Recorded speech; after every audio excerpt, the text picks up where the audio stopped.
Hey guys, Wayne here from H2 Tech Videos. Today I'm doing a quick video here, and it's 6 key features the J7 is missing. Okay, and this is in comparison to the flagship Samsung phones. For example, Galaxy S7 right here. So some people are kind of in between. They're like, man, this phone is so inexpensive. It's only like around 200 bucks or something. This phone is 700. Why is this phone so much more than this phone? What could it possibly be missing that would make it like worth me buying an S7 versus a J7? Well, let me go over that really quickly for you. So the first one is going to be fast charging. So this is not a fast charge device, which means that with fast charging, like it'll charge the phone like I think in 30 minutes it'll charge like 50%, and then like another 60 minutes, or basically it has a fast charge feature where like it can charge like in half the time it takes this phone. So that's the first thing you miss, is there's no fast charging availability for the phone. You just charge it at regular speeds, which take a couple of hours to charge. The second thing that's missing is wireless charging. So there's no wireless charger built into this phone, so you can't use the cool wireless charging pads or the wireless charging stands. You just can only charge with the jack right there. So there's that. The third one is it's a feature a lot of people don't know about, but to some it can be very useful, which is private mode. And what private mode does, it actually allows you to hide pictures and video. So like right here, private mode. So it doesn't have it, and lets you, again, you can have a whole section on your phone where you hide pictures that nobody even knows about. But unfortunately it is not available on this device. Alright, the fourth thing that you cannot find on the J7 is a fingerprint scanner. That's right, you will not be able to unlock the phone with your fingerprint.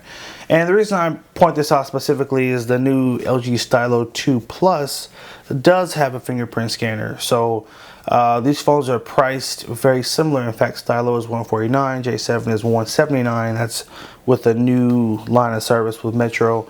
But you do not get a fingerprint scanner on this phone, which is something you do find on the top tier Samsung devices. So I want to point that out.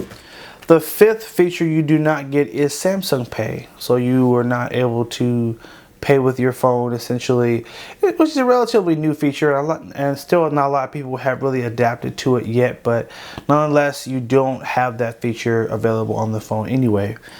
The sixth and final thing, which is, this is a real big blow.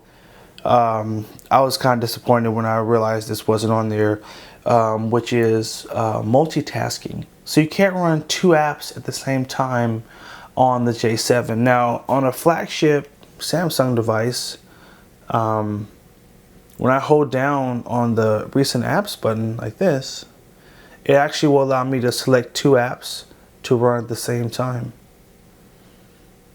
And I can have like music going and Facebook, or I can even have like Google Maps and Pandora at the same time. So while I'm driving, I can change the song. Unfortunately, J7 does not have the ability to multitask.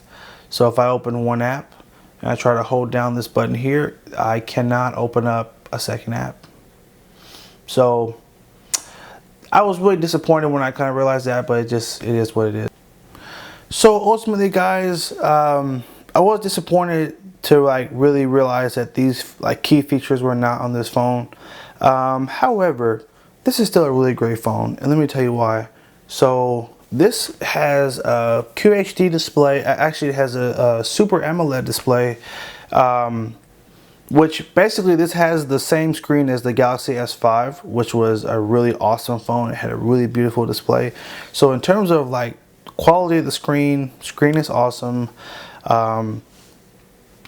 The price point you really can't beat. I mean, 180 bucks, or certain carriers going to be around 250 or whatever, but you're basically paying less than half that you would pay for like an S7 type device.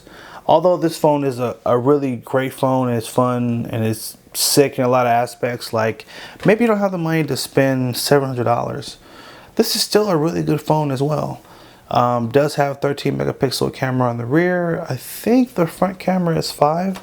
And it has a front flash, which you do not find on the S7. So maybe you're like, I don't care about those other things. Like, I want to take nice pictures. I want a big screen. I want a nice screen. If that's you, then this is a great phone to get. I just wanted to be transparent about the features that are missing, because you might say, oh, I really wanted wireless charging, or I really want to be able to run multiple apps at one time. And if that is you, then you are missing out. And so I just wanted to like make sure you guys know about that. Anyway, guys, thanks for watching. Make sure you like, favorite, and share the video if it was helpful. And make sure you also subscribe to HU Tech videos, all right? Have a good one.